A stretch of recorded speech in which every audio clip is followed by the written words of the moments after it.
Position of the Communists in relation to the various existing opposition parties.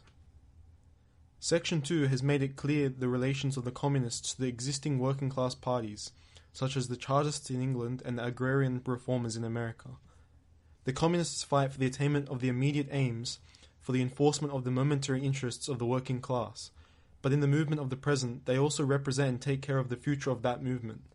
In France, the Communists ally with the Social Democrats against the conservative and radical bourgeoisie, reserving, however, the right to take up a critical position in regard to phases and illusions traditionally handed down from the Great Revolution.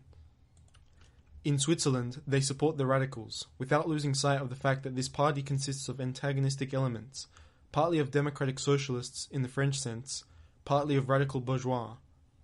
In Poland, they support the party that insists on an agrarian revolution as the prime condition for national emancipation, that party which fomented the insurrection of Krakow in 1846. In Germany, they fight with the bourgeoisie whenever it acts in a revolutionary way, against the absolute monarchy, the feudal squirearchy, and the petty bourgeoisie.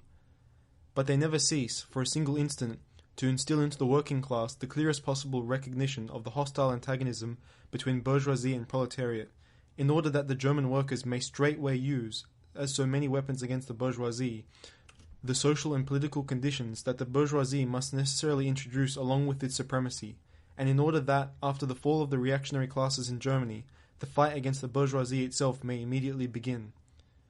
The Communists turn their attention chiefly to Germany, because that country is on the eve of a bourgeois revolution that is bound to be carried out under more advanced conditions of European civilization, and with a much more developed proletariat than that of England was in the 17th and France in the 18th century, and because the bourgeois revolution in Germany will be but the prelude to an immediately following proletarian revolution. In short, the Communists everywhere support every revolutionary movement against the existing social and political order of things.